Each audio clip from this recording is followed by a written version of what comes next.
திரைசேரியிலிருந்து காணாமல் போன பணம் உடனடியாக நிதியமைச்சின் செயலாளர் பதவி விலக வேண்டும். கடும் கோபத்தில் எச்சரித்த விமல் வீரவம்ச. திரைசேரியிலிருந்து காணாமல் போன 2.5 மில்லியன் அமெரிக்க டாலர்கள் மீட்டெடுப்பது மிக கடினம். வெளிவந்த அதிர்ச்சி தகவல். பல நாட்கள் சிறையில் அடைக்கப்பட்டிருந்த முன்னாள் அமைச்சர் ஜான்சன் பெர்னாண்டோ பிணையில் விடுவிப்பு. வெளியே வந்ததும் பெரும் ஆரவாரம். முன்னாள் ஜனாதிபதி ரணில் விக்ரமசிங்கவின் வீட்டை சுற்றி வளைத்த குற்றத்தடுப்பு விசாரணை பிரிவு. ரணிலின் மனைவியிடம் வாக்குமூலம் பதிவு. மீண்டும் சூடுபிடிக்கும் மஹிந்தவின் இளைய மகன் ஜோசித மற்றும் டைசி பெரோட்டின் வழக்கு. விசாரணைகளை ஒத்திவைத்த நீதிமன்றம். தெல்லிப்பளை வைத்தியசாலை தொடர்பில் சமூக வலைத்தளங்களில் அவதூறு பரப்பிய நாடாளுமன்ற உறுப்பினர் அர்ஜுனா ராமநாதன் பிணையில் செல்ல அனுமதி. முன்னாள் ஜனாதிபதி ரணில் விக்ரமசிங்கவின் வீட்டுக்கு குற்றப்புலனாய்வு திணைக்களத்தின் அதிகாரிகள் சென்றுள்ளதாக தகவல் வெளியாகியுள்ளது. ரணில் விக்ரமசிங்கவின் மனைவியான பேராசிரியர் மைத்ரி விக்ரமசிங்கவிடம் வாக்குமூலம் ஒன்றை பெறுவதற்காகவே அவர்கள் இன்று காலை அங்கு சென்றுள்ளதாக தெரிவிக்கப்படுகின்றது. மைத்ரி விக்ரமசிங்கவின் உடல்நிலை குறித்து அவரது சட்ட பிரதிநிதிகள் அளித்த தகவலின் அடிப்படையில் வாக்குமூலத்தை பதிவு செய்வதற்காக குற்றப்புலனாய்வு திணைக்கள அதிகாரிகள் அவர் வசிக்கும் இடத்திற்கு சென்றுள்ளதாக காவல்துறையினர் தெரிவித்தனர். 16.6 மில்லியன் ரூபாய் மதிப்பிலான பொது நிதியை தனது தனிப்பட்ட வெளிநாட்டு பயணத்துக்காக பயன்படுத்தியதாக கூறப்படும் குற்றச்சாட்டுகள் தொடர்பாக ரணில் விக்ரமசிங்க மீது தொடரப்பட்டுள்ள வழக்கு தொடர்பாக இந்த வாக்குமூலம் பெறப்படுகின்றது. இந்த நிலையில் அந்த சம்பவம் தொடர்பான விசாரணைகளின் ஒரு பகுதியாக மைத்ரி விக்ரமசிங்கவிடம் வாக்குமூலம் பதிவு செய்யப்படுவதை காவல்துறையினர் உறுதிப்படுத்தியுள்ளமை குறிப்பிடத்தக்கது. திரைசேரியில் இருந்து 2.5 மில்லியன் அமெரிக்க டாலர் பணம் நம்பகமாக தரப்பாக தோன்றி போலியான தகவல்களை முன்வைத்த ஒரு தரப்பினரால் மோசடி செய்யப்பட்டுள்ளதாக இலங்கை கணினி அவசர தயார்நிலை குழு தெரிவித்துள்ளது. ஆரம்பகட்ட விசாரணைகளில் இந்த தகவல் வெளியாகியுள்ளதாக அவர்கள் குறிப்பிட்டுள்ளனர். அதேவேளை இழந்த பணத்தை மீண்டும் மீட்பது என்பது தொழில்நுட்ப ரீதியாக பெரும் சவால்கள் நிறைந்த ஒரு காரியம் என்றும் அந்த நிறுவனம் தெரிவித்துள்ளது. இது குறித்து அந்த குழுவின் சிரேஷ்ட தகவல் பாதுகாப்பு பொறியியலாளர் ஷாருக் தமுனு போல கருத்து தெரிவிக்கையில், ஆரம்பகட்ட விசாரணைகளின்படி இது ஒரு பிசினஸ் இமெயில் காம்ப்ளிமைஸ் அல்லது நிறுவன மின்னஞ்சல் கணக்கை ஊடுருவி அல்லது அதன் மற்றும் ஒரு தரப்பாக தோன்றி நடத்தப்பட்ட ஒரு மோசடி என அடையாளம் காண முடிகின்றது. நம்பகமான தரப்பாக நடித்து போலியான தகவல்களை வழங்கி இந்த பணத்தை பெற்றுள்ளமை தெரிய வந்துள்ளது. 3ஆம் தரப்பு ஒன்று நீண்ட காலமாக இந்த கொடுக்கல் வாங்கல்களை கண்காணித்து சரியான நேரத்தில் வேறொரு கணக்கு விவரத்தை அனுப்பி பணத்தை பெற்றுள்ளது. இதற்காக அசல் நிறுவனத்தின் இணையதளத்தையோ அல்லது மின்னஞ்சல் முகவரியையோ ஒத்த போலியான முகவரிகளை அவர்கள் நுணுக்கமாக பயன்படுத்தியுள்ளனர். இந்த பணம் இந்த நாட்டில் இந்த கணக்குகளின் ஊடாக பரிமாறப்பட்டுள்ளது. அது வெளிநாடாக இருந்தால் இன்டர்போல் உதவியை பெற முடியும். சில நேரங்களில் இந்த பணம் கிரிப்டோ கரன்சி போன்ற டிஜிட்டல் சொத்துக்களாக மாற்றப்பட்டு பணச்செலவை செய்யப்படவும் வாய்ப்புள்ளது. எதுவாக இருந்தாலும் சர்வதேச காவல்துறையினரூடாக அந்த சேவை வழங்கும் நிறுவனங்களின் ஒத்துழைப்பை பெற வேண்டியிருக்கும். இது அனைத்தும் பெரிய தொழில்நுட்ப சவால்களுடனேயே முன்னெடுக்கப்பட வேண்டும் என்றார். திரைசேரியில் இருந்து வைப்பிலிடப்பட்ட 2.5 மில்லியன் டாலர் 3ஆம் தரப்பினரால் மோசடி செய்யப்பட்டமை தொடர்பில் அரசாங்கம் குறிப்பிடும் சைபர் தாக்குதல் என்பது சிறுபிள்ளைத்தனமானது. நிதி குற்றத்திற்கு பொறுப்பேற்று நிதி அமைச்சின் செயலாளர் உடனடியாக பதவியில் இருந்து விலக வேண்டும் என தேசிய சுதந்திர முன்னணியின் தலைவரும் முன்னாள் அமைச்சருமான விமல் வீரவன்ச தெரிவித்தார்.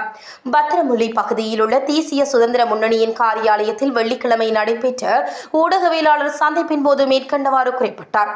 திரைசேரியால் செலுத்த 2.5 மில்லியன் டாலர் மோசடி செய்யப்பட்ட விவகாரத்தின் பின்னணியில் இருக்கும் உண்மையான ஹேக்கர் நிதி அமைச்சின் செயலாளராகவே இருக்கலாம் என சந்தேகம் காணப்படுகின்றது. ஆஸ்திரேலியாவில் உள்ள கடன் வழங்குனருக்கு செலுத்த வேண்டிய கடனை வெறும் மின்னஞ்சல் மூலம் வந்த வேறொரு கணக்கு இலக்கத்திற்கு வாய்ப்பிலிடும் அளவுக்கு முட்டாள்களாக இருப்பதை ஏற்றுக்கொள்ள முடியாது. 76 கால இலங்கை நிதி வரலாற்றில் இவ்வளவு பாரதூரமான மற்றும் தர்க்கமற்ற கொடுக்கல் வாங்கல் இடம்பெற்றதில்லை. ஒரு தனியார் நிறுவனம் கூட பின்பற்றும் அடிப்படை மேலாய்வு முறைகளை திரைசேரி மீறியுள்ளது. நிதி அமைச்சின் செயலாளர் ஹர்ஷன சூரிய பெரும ஆஸ்திரேலியாவில் கல்வி கற்ற அந்நாட்டுடன் நெருங்கிய தொடர்புகளை கொண்ட ஒரு இரட்டை பிரஜா உரிமை கொண்டவர். திரைசேரியின் முன்னாள் செயலாளர் மஹிந்த ஸ்ரீவர்த்தன சேவையில் இருந்து ஓய்வு பெற்றதன் பின்னர் திரைசேரியில் பதவி நிலையில் அடுத்தபடியாக இருந்த அதிகாரியை ஜனாதிபதி திரைசேரியின் செயலாளராக நியமிக்கவில்லை. மாறாக தனது நண்பரான ஹர்ஷன சூரிய பெருமவை திரைசேரியின் செயலாளராக நியமித்தார். அதன் பெறுபேறு தற்போது வெளிப்படுகின்றது. பொருளாதார ரீதியில் மக்கள் பாதுகாக்கப்பட்டுள்ளார்கள். அத்தியாவசிய மருந்துகளுக்கு தட்டுப்பாடு காணப்படுகிறது. இவ்வாறான நிலையில் அரச பொது நிதி குறித்து திரைசேரி அலட்சியமாக செயற்படுவது வன்மையாக கண்டிக்கத்தக்கது.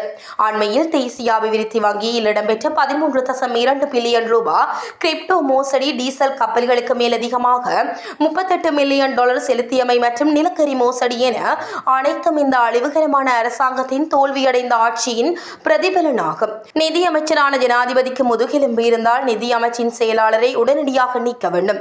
அவ்வாறு செய்யாவிட்டால் இவர்கள் இருவரும் இணைந்தே இந்த $2.5 மில்லியன் வீட்டுக்கு கொண்டு சென்றார்கள் என்று அர்த்தப்படும் என்றார். முன்னாள் ஜனாதிபதி ரணில் விக்ரமசிங்க இதய அறுவை சிகிச்சைக்கு உட்படுத்தப்பட்டிருக்கும் வேளையில் வாக்குமூலம் பெறுவதற்காக குற்றப்புலனாய்வு திணைக்களம் அவரது இல்லத்திற்கு சென்றமைக்கு ஐக்கிய தேசிய கட்சி கண்டனம் தெரிவித்துள்ளது. மைத்ரி விக்ரமசிங்கவும் ரணில் விக்ரமசிங்கவும் உடல் நலம் குன்றியிருக்கும் நேரத்தில் வெளியாட்கள் இல்லத்திற்கு செல்வது அவர்களின் உடல் நலத்துக்கு ஆபத்தை விளைவிப்பதாகும் என்று அக்கட்சியின் தவிசாளர் வஜிர அபேவர்த்தன தெரிவித்துள்ளார். மைத்ரி விக்ரமசிங்கவிடம் குற்றப்புலனாய்வு திணைக்களம் வாக்குமூலம் பெற்றது தொடர்பாக கொழும்பில் ஊடகங்களுக்கு அறிக்கை அளித்த போது அவர் இவ்வாறு கூறியுள்ளார். 16.6 மில்லியன் ரூபாய் மதிப்பிலான பொது நிதியை தனது தனிப்பட்ட வெளிநாட்டு பயணத்திற்காக பயன்படுத்தியதாக கூறப்படும் குற்றச்சாட்டுகள் தொடர்பாக ரணில் விக்ரமசிங்க மீது தொடரப்பட்டுள்ளது. இந்த நிலையில் அந்த சம்பவம் தொடர்பான விசாரணைகளின் ஒரு பகுதியாக மைத்ரி விக்ரமசிங்கவிடம் வாக்குமூலம் பதிவு செய்யப்பட்டதாக காவல்துறையினர் நேற்று தெரிவித்திருந்தமை குறிப்பிடத்தக்கது. தெல்லிப்பளை வைத்தியசாலை புற்றுநோய் பிரிவு வைத்தியர் தொடர்பில் சமூக வலைதளங்களில் அவதூறு பரப்பினார்கள் எனும் குற்றச்சாட்டில் நாடாளுமன்ற உறுப்பினர் அர்ச்சுனா ராமநாதன் உள்ளிட்ட 2 வைத்தியர்களுக்கு எதிராக நிகழ்நிலை காப்பு சட்டத்தின் கீழ் தாக்கல் செய்யப்பட்ட வழக்கில் இருவரையும் சொந்த பிணையில் செல்ல மன்று நேற்று அனுமதித்துள்ளது. தன்னை தொந்தரவு செய்யும் வகையிலும் அவதூறுகளை பரப்பும் நோக்கிலும் செய்திகளை பரப்புரைகளையும் மேற்கொண்டனர் என்ற குற்றச்சாட்டின் அடிப்படையிலேயே தெல்லிப்பளை புற்றுநோய் பிரிவு வைத்தியர் ஒருவர் நாடாளுமன்ற உறுப்பினர் அர்ச்சுனா இன்னும் சில தரப்புகளுக்கும் எதிராக நீதிமன்றத்தில் வழக்கு தொடர்ந்தார். நாடாளுமன்ற உறுப்பினர் அர்ச்சுனா ராமநாதன், மற்றொரு வைத்தியர், தனியார் ஊடகம், வலையொலித்தளங்கள் உள்ளிட்ட சில தரப்புகளுக்கு எதிராகவே இந்த வழக்கு தொடரப்பட்டது. குறித்த வழக்கு விசாரணை நேற்று யாழ்ப்பாண மேலதிக நீதிவான் நீதிமன்றத்தில் மேலதிக நீதிவான் உசைன் முன்னிலையில் எடுத்துக் கொள்ளப்பட்டது. குறித்த வழக்கு விசாரணை நீதிமன்றில் எடுத்துக் கொள்ளப்பட்ட வேளை அவதூறு பரப்பினார் என குற்றம் சாட்டப்பட்டுள்ள அர்ச்சுனா ராமநாதன் உள்ளிட்ட 2 வைத்தியர்களும் தமது சட்டத்தரணிகள் ஊடாக மன்றில் முன்னிலையாகி இருந்தனர். அதனை அடுத்து நடைபெற்ற வழக்கு விசாரணைகளை அடுத்து 2 வைத்தியர்களையும் சொந்த பிணையில் செல்வதற்கு மன்று அனுமதித்து வழக்கினை எதிர்வரும் மே மாதம் 29ஆம் தேதிக்கு மன்று திகதியிட்டுள்ளது. குறித்த வழக்கில் தெல்லிப்பளை புற்றுநோய் வைத்தியசாலை வைத்தியர் சார்பில் சிரேஷ்ட சட்டத்தரணி லக்ஷான் டயஸின் வழிகாட்டலில் சட்டத்தரணி கனகலிங்கம் கிஷோபனாவும், நாடாளுமன்ற உறுப்பினர் அர்ச்சுனா ராமநாதன் சார்பில் சட்டத்தரணி கௌசல்யா நரேந்திரனும் ஆஜராகினர். ஜோசித ராஜபக்ஷ மற்றும் அவரது பாட்டி டெய்சி பாரஸ்ட் ஆகியோருக்கு எதிராக சட்டமா அதிபரால் தாக்கல் செய்யப்பட்டுள்ள வழக்கினை ஜூன் மாதம் 10ஆம் தேதி மீண்டும் அழைக்குமாறு நீதிமன்றம் உத்தரவிட்டுள்ளது. குறித்த உத்தரவானது நேற்று கொழும்பு மேல் நீதிமன்றத்தால் பிறப்பிக்கப்பட்டுள்ளது. கொழும்பு மேல் நீதிமன்ற நீதிபதி லக்ஷ்மி சிங்கப்புலி முன்னிலையில் இந்த வழக்கு நேற்று அழைக்கப்பட்டது. இதன்போது அரசு சட்டத்தரணி நீதிமன்றத்தில் தெரிவிக்கையில் இந்த குற்றச்சாட்டுகளுக்கு இணையாக மற்றும் ஒரு வழக்கு இலக்கம் 8 மேல் நீதிமன்றத்தில் தாக்கல் செய்யப்பட்டுள்ளதாக குறிப்பிட்டார்.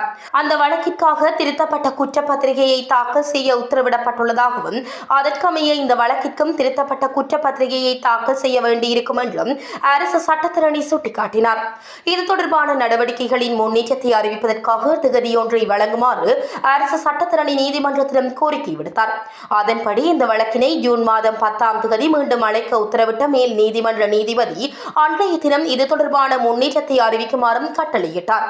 2009 ஆண்டு மார்ச் மாதம் 31ஆம் தேதிக்கும் 2013ஆம் ஆண்டு டிசம்பர் மாதம் 12ஆம் தேதிக்கும் இடைப்பட்ட காலப்பகுதியில் ஈட்டிய முறையை வெளிப்படுத்த முடியாத 59 மில்லியன் ரூபாவிற்கும் அதிக பணத்தை 3 தனியார் வங்கிகளில் நிலையான வைப்பு கணக்குகளில் வைப்பிலிட்டதன் மூலம் பண மோசடி தடுப்பு சட்டத்தின் கீழ் குற்றமளித்ததாக கூறி சட்டமா அதிபரால் பிரதிவாதிகளுக்கு எதிராக 3 குற்றச்சாட்டுகளின் கீழ் இந்த வழக்கு தாக்கல் செய்யப்பட்டமை குறிப்பிடத்தக்கது. முன்னாள் அமைச்சர் ஜோன்ஸ்டன் பெர்னாண்டோவுக்கு வத்தளை நீதவான் நீதிமன்றம் பிணை வழங்கியுள்ளது. லங்கா சதோச நிறுவனத்திற்கு சொந்தமான வாகனத்தை முறைகேடாக பயன்படுத்தியதாக கூறப்படும் குற்றச்சாட்டுகள் தொடர்பாக விளக்கமறியலில் வைக்கப்பட்டிருந்த முன்னாள் அமைச்சருக்கு பிணை வழங்க வத்தளை நீதவான் நீதிமன்றம் உத்தரவிட்டுள்ளது. வத்தளை நீதவான் கஞ்சனா என் சில்வா முன்னிலையில் நேற்று வெள்ளிக்கிழமை இந்த வழக்கு விசாரணைக்கு வந்தபோது இந்த உத்தரவு பிறப்பிக்கப்பட்டுள்ளது.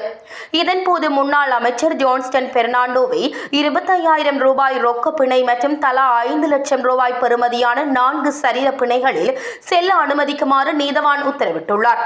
லங்கா சதோச நிறுவனத்துக்கு சொந்தமான வாகனத்தை தவறாக பயன்படுத்தியமை தொடர்பாக நிதி குற்றப்புலனாய்வு பிரிவினர் முன்னெடுக்கும் விசாரணைக்கு அமைவாக ஜோன்ஸ்டன் பெர்னாண்டோ, அவரது மூத்த மகன் ஜொஹான் பெர்னாண்டோ, இளைய மகன் ஜெரோம் பெர்னாண்டோ மற்றும் சதோச நிறுவனத்தின் முன்னாள் போக்குவரத்து முகாமையாளர் உள்ளிட்ட 5 சந்தேக நபர்களுக்கு எதிராக இந்த வழக்கு தாக்கல் செய்யப்பட்டுள்ளது.